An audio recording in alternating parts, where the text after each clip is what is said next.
रूसी राष्ट्रपति प्रधानमंत्री नरेंद्र मोदी को कॉल करें कि भाई करीब करीब 1 लाख करोड़ से ज्यादा का फाइनेंशियल नुकसान किया, ड्रोन्स के हमलों से नहीं बच पाया वो देश जिसके पास S-400 है, S-500। लेकिन सवाल है भारत आखिर बचा कैसे? निशाना बना दिया जाता है वो भी ड्रोन्स के जरिए। अभी हमने हाल फिलहाल ऑपरेशन सिंदूर के दौरान वो ये सीखना है कि मॉडर्न वॉरफेयर में आखिर भारत रूस से आगे कैसे निकल। दुनिया हैरान इस बात पर कि पूरी दुनिया के बड़े देशों को बेहतरीन एयर डिफेंस सिस्टम बेचने वाला रूस अपने एयर बेसेस को क्यों नहीं बचा सका, अपने स्ट्रेटेजिक बॉम्बर्स को क्यों नहीं बचा सका। आखिर S-400 और S-500 जैसे सिस्टम बनाने वाला रूस S-400 और S-500 जैसे सिस्टम दुनिया को बेचने वाला। हमने भी, आपको पता है कि मतलब भारत ने भी S-400 खरीदा हुआ है, ट्रायम्फ सिस्टम। बावजूद इनके लोग इस आशंका में हैं या इस परेशानी में हैं कि जिसके पास S-400 हो, जिसके पास S-500 हो, जिसके पास S-300 हो, वैसी एयर डिफेंस सिस्टम वाला देश इतनी बड़ी चूक या उस देश में इतनी बड़ी आफत कैसे आ गई? कैसे रूस के अलग अलग इलाकों में 5 एयर बेसेस को निशाना बना दिया जाता है, वो भी ड्रोन्स के जरिए। हमारे यहां भी फिर इस बात की चर्चा है, फिर क्या इस तरह की चीजें, क्योंकि मॉडर्न वॉरफेयर में अब ड्रोन्स का जमाना आ गया है जहां खर्चा कम है, नुकसान ज्यादा है। इस तरह की लड़ाई में सामने वाला खर्च मिनिमम कर रहा है और बर्बादी पूरी हो रही है।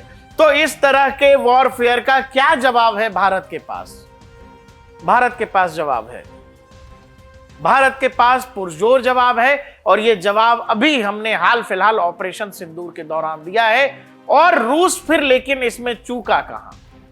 मैं आपसे क्या कह रहा हूं, कहानी है ड्रोन वॉरफेयर की। और वो ड्रोन्स जो रूस के एयरबेसेस को बर्बाद कर चुके हैं, करीब करीब 1 लाख करोड़ से ज्यादा का फाइनेंशियल नुकसान की अगर बात करें तो इस ड्रोन हमले में हुआ है। बताया यह जा रहा है कि 117 के आसपास ये ड्रोन थे और ये ड्रोन रूस के अलग अलग इलाकों में, मतलब अलग अलग एयर बेसेस की तरफ गए और उन पर हमला हुआ।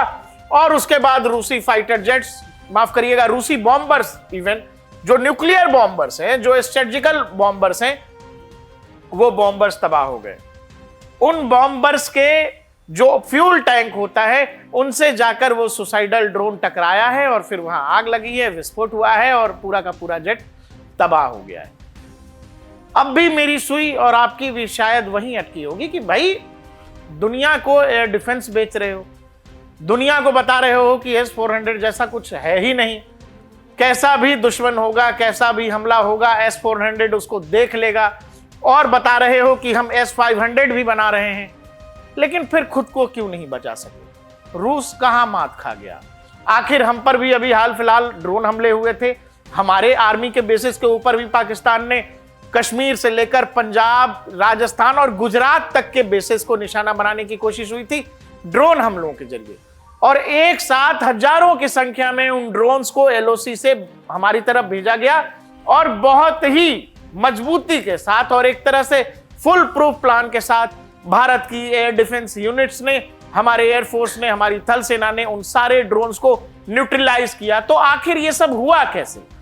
और जो काम भारत कर सकता है, जो काम भारतीय सेना कर सकी या BSF कर सकी, एयरफोर्स कर सकी, वो काम रूस कैसे नहीं कर सका?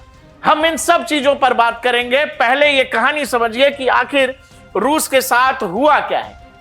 ये आदमी रूस के साथ जो कुछ हुआ है उसको सेलिब्रेट कर रहा है। जेलेंस्की को ये कहना पड़ रहा है कि भाई हमने अब तक रूस को सबसे बड़ा नुकसान पहुंचा दिया है। एक साथ बहुत सारे बॉम्बर्स हमने नष्ट कर दिए हैं।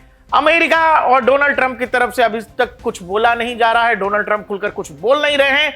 लेकिन यूक्रेन में या जेलेंस्की की पार्टी और जेलेंस्की की बात करें तो एक तरह से सेलिब्रेशन का मूड है। आपको पता है छोटे छोटे सुसाइडल ड्रोन्स थे, बाकायदा रूस में ही थे।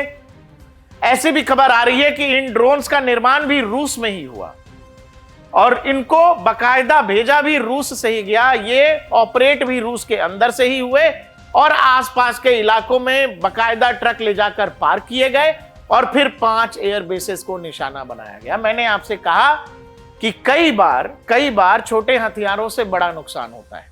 आपको पता है कि ईरान एक साथ बहुत सारी मिसाइलें इजराइल पर क्यों दागता है?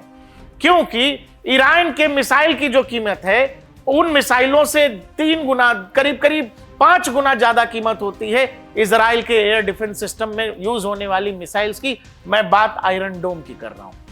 तो इस तरह की लड़ाई में फिर आप क्या करते हैं कि आप दुश्मन को आर्थिक चोट पहुंचा रहे हैं। आप जिस हथियार का इस्तेमाल कर रहे हैं वो सस्ता है, लेकिन जब बचाव में आपका सामने वाला पार्टी बचाव में एक मिसाइल या कोई हथियार इस्तेमाल करता है जो डिफेंस के लिए है, वो बचाव की प्रक्रिया बेहद महंगी है। लेकिन मौजूदा समय में जो ऑपरेशन सिंदूर में जो भारतीय सुरक्षा तंत्र ने, भारत की जो डिफेंस प्रणाली है, उसने जो दुनिया को अपनी कैपेबिलिटी दिखाई, वो चीज रूस को भी परेशान कर रही है। और हो न हो, संभव हो कि अगले 2-1 दिन में रूसी राष्ट्रपति प्रधानमंत्री नरेंद्र मोदी को कॉल करें कि भाई जो कुछ आपने ऑपरेशन सिंदूर के दौरान जो भी मिलिट्री ऑब्जेक्टिव्स आपने हासिल किए, जरा उसकी डिटेल्स हमसे शेयर करिए। जरा बताइए कि आपने उन ड्रोन्स का सामना कैसे किया, और वो ड्रोन्स भी ऐसे थे, कुछ तो चीन ने दिए थे और कुछ वो ड्रोन्स जो टर्की ने दिए थे, और उन ड्रोन्स की बहुत चर्चा हो रही है आजकल दुनिया में। लेकिन हमने 100% उनको न्यूट्रलाइज किया। इसीलिए इस बात को समझना जरूरी है कि रूस मिलिट्री माइट होते हुए भी ड्रोन्स के हमलों से नहीं बच पाया, वो देश जिसके पास S-400 है, S-500। अब इसको मैं अलग कर देता हूं। मक्खी मारने के लिए तलवार की आवश्यकता नहीं होती है। इन ड्रोन्स की कीमत बहुत कम होती है। S-400 में इस्तेमाल होने वाले मिसाइल की कीमत करोड़ों में है। तो कोई भी देश इनके लिए S-400 नहीं निकालेगा। लेकिन अगर इनको हवा में ही न्यूट्रलाइज नहीं किया गया तो यह जरूर है कि ये आपको बड़ा नुकसान पहुंचा देंगे। अगर ये किसी हवा में उड़ते हुए यात्री विमान से टकरा जाए, किसी फाइटर जेट से टकरा जाए, या जो भी निशाना इनका है, हथियार सस्ता है लेकिन चोट दुश्मन को बहुत महंगा दे सकने की ताकत रखता है। तो सवाल है कि इस सस्ते हथियार को या सस्ते तरीके को, सस्ते युद्ध के इस तरीके को आपको न्यूट्रलाइज भी कुछ इसी तरह की व्यवस्था से करना पड़ेगा जो भारत की सरकार ने, या यूं कहें भारतीय सेनाओं ने मान लिया है या इसको जान लिया है। और यही कारण था कि पूरा का पूरा जब बॉर्डर आप हमारा देखेंगे जो पाकिस्तान से लगता है, ऊपर से कश्मीर से शुरू करिए, राजस्थान, गुजरात, पंजाब, ये जब आप देखेंगे तो आपको समझ आएगा, जब इतने बड़े बॉर्डर पर लगातार ड्रोन्स छोड़े जा रहे हैं और उसको हमारी सेनाएं न्यूट्रलाइज कर रही हैं, ये बहुत बड़ी बात है। और हमारा हर एयर बेस जो बॉर्डर के इलाके में था, जो फॉरवर्ड बेसेस हैं जो हमारे एयरफोर्स के, वो लगभग सब पाकिस्तान के मिसाइलों के और पाकिस्तान ड्रोन्स के निशाने पर था, लेकिन हमने न्यूट्रलाइज किया। इसीलिए हम आपसे कह रहे हैं कि संभव है कि व्लादिमीर पुतिन भारतीय प्रधानमंत्री को कॉल करें। अब आइए इस बात पर कि भाई S-400, S-500 है आपके पास, लेकिन आप ड्रोन नहीं मार सके। ड्रोन नहीं मार सके, वो इंटेलिजेंस फेल्योर कहिए रशिया का, रशिया के पास टेक्नोलॉजी नहीं है, ऐसी भी बात नहीं है, लेकिन रूस यहां फेल हुआ है। ये सारे ड्रोन्स रूस के अंदर ही बनाए गए हैं, सारा का सारा ऑपरेशन रूस के अंदर से अंजाम दिया गया है, बाकायदा इन ट्रक्स को एयर बेसिस के बगल में पार्क किया गया है। और ये जो ड्रोन्स हैं, ये ड्रोन 100-150 किलोमीटर से ज्यादा इनकी रेंज भी नहीं होती है। हर ड्रोन एक आदमी ऑपरेट कर रहा था, करीब 117 ड्रोन थे, मतलब 117 लोग उस ड्रोन को, हर ड्रोन एक आदमी ऑपरेट कर रहा था।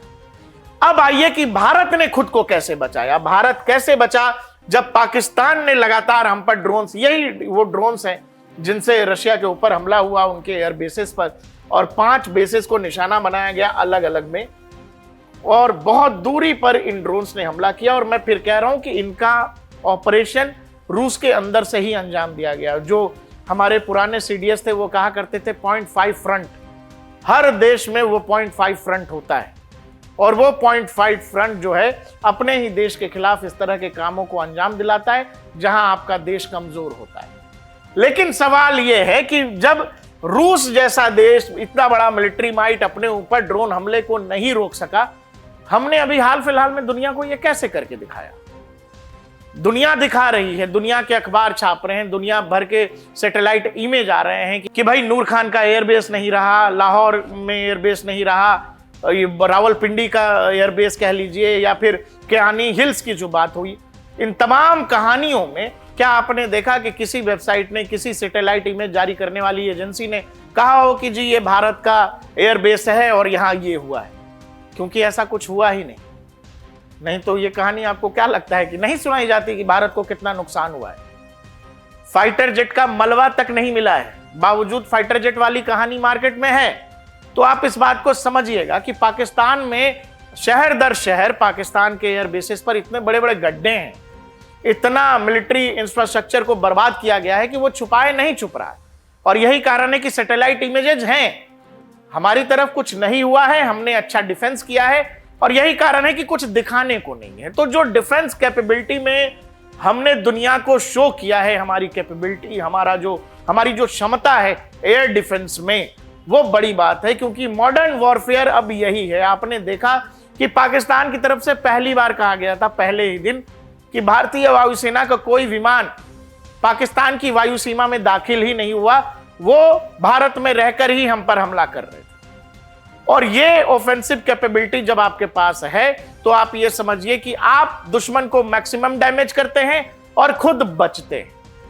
रूस के साथ जो हुआ है, रूस के अंदर ही कुछ लोगों ने ऑपरेशन चलाया, निश्चित तौर पर यूक्रेन के इशारे पर, नाटो के इशारे पर यह हो रहा था। रूस के अंदर से ही ड्रोन ऑपरेट किए गए और यह तय किया गया कि रूसी बॉम्बर्स फ्लीट जो है, जो रूस की स्ट्रेटेजिक फ्लीट है जिसका काम है बॉम्बिंग करना, जो न्यूक्लियर वॉरहेड ले जाने में जो प्लेन सक्षम है, उनको निशाना बनाया गया। उनके ऑयल टैंक्स पर बकायदा वो जा करके सुसाइडल ड्रोन्स टकराए हैं और वहां धमाका हुआ है और करीब करीब 40 से ज्यादा फाइटर जेट जो हैं, बॉम्बर्स जो हैं, वो बर्बाद हुए हैं, वो तबाह हुए हैं। अगर रूसी न्यूक्लियर फैसिलिटीज की बात करें, कुछ न्यूक्लियर फैसिलिटीज पर भी बमबाजी की बात आ रही है। रूस का जो बॉम्बर्स फ्लीट है, उस फ्लीट की कैपेबिलिटी की बात करें तो करीब करीब 34% उस फ्लीट की कैपेबिलिटी जो है वो कम हो गई। तो आप समझो कि कितना बड़ा नुकसान रूस को पहुंचाया गया है। लेकिन सवाल है, भारत आखिर बचा कैसे?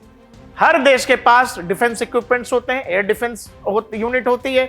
एयर डिफेंस का काम है कि भाई वायु सुरक्षा जो है उसको चाक चौबंद करना। हमने, आपको पता है कि निश्चित तौर पर S-400 की बहुत बात हुई, आकाश की बात हुई, बराक की बात हुई, स्पाइडर की बात हुई, QR-SAM और SR-SAM की बात हुई।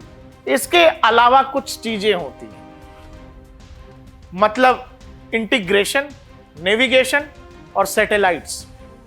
जब ये चीजें आपस में मिलती हैं तो वो खेल होता है जो भारतीय वायुसेना ने, भारतीय सुरक्षा बलों ने हाल फिलहाल करके दिखाया है। वो ड्रोन जो जमीन से बहुत कम ऊंचाई पर उड़ रहे हैं, जो जिनको रडार नहीं पकड़ सकता, चाहे वो जितना भी ताकतवर रडार हो। अगर कोई भी ऐसा ड्रोन जो जमीन से महज कुछ मीटर की ऊंचाई पर उड़ रहा हो, ड्रोन्स को पकड़ पाना रडार के लिए बेहद मुश्किल हो जाता है। और यही कारण है कि रूस के अंदर किसी ड्रोन ने इसको डिटेक्ट ही नहीं किया। लेकिन भारत के अंदर ड्रोन पर इतना सारा काम हो रहा है, ड्रोन्स पर भी हो रहा है और ड्रोन्स से बचने की तकनीक पर भी, यहां तक कि लेजर पर काम हो रहा है। आप यकीन करेंगे कि हमारे सुरक्षा बलों के पास लेजर यूनिट्स हैं ड्रोन्स को मार गिराने के लिए। ऐसे लेजर हथियार जो कम दूरी पर आ रहे ड्रोन्स को हवा में मार गिराने की ताकत रखते हैं। और आप यकीन करिए, इस पूरे ऑपरेशन में, मैं ऑपरेशन सिंदूर की बात कर रहा हूं, उन लेजर गाइडेड रडार्स का भी इस्तेमाल हुआ है।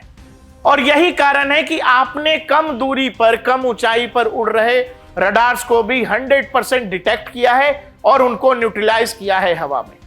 इस चीज में कमी देखी गई है रशिया के अंदर। शायद रूस इस चीज में फेल हुआ है, क्योंकि जिस लेवल का एयर डिफेंस मॉडर्न वॉरफेयर में, देखिए ड्रोन्स, यही कहानी है कि वो एक तो सस्ते होते हैं, दुश्मन का नुकसान ज्यादा करते हैं, साथ ही उसमें जान की हानि नहीं, किसी की जान भी नहीं जाती। फाइटर पायलट तो जो रहेगा वो फाइटर प्लेन उड़ाएगा, लेकिन यह है कि आप कहीं से बैठ के इसको ऑपरेट करिए, 200-500 किलोमीटर तक इसकी रेंज होती है और सुसाइडल ड्रोन्स की रेंज बढ़ाने पर भी बहुत काम हो रहा है। तो रूस को जो सीखना है भारत से, वो ये सीखना है कि मॉडर्न वॉरफेयर में आखिर भारत रूस से आगे कैसे निकल गया। जो देश पिछले 2-3 साल से लगातार युद्ध लड़ रहा है, उसको इस बात का अंदाजा कैसे नहीं हुआ कि ड्रोन्स के जरिए उस पर बड़े हमले को अंजाम दिया जा सकता है। कुल 117 ड्रोन्स थे और उन्होंने करीब और उन्होंने करीब 40 बॉम्बर्स का नुकसान दिया है रशिया को। 1 लाख करोड़ से ज्यादा रुपए का नुकसान है। इसीलिए मैं कह रहा हूं कि भारत ने जो हाल फिलहाल में जो डिफेंस कैपेबिलिटी दिखाई है, इसका मॉडर्न वॉरफेयर में दुनिया आने वाले समय में इसकी डिटेल्स जानने वाली है, इस पर अध्ययन करने वाली है, क्योंकि अब लड़ाई आमने सामने की नहीं है, अब लड़ाई अर्थतंत्र की भी है कि कौन किसको कितना नुकसान पहुंचाता है, कौन कितने सस्ते हथियार से सामने वाले के महंगे से महंगे हथियार को गिरा देता है।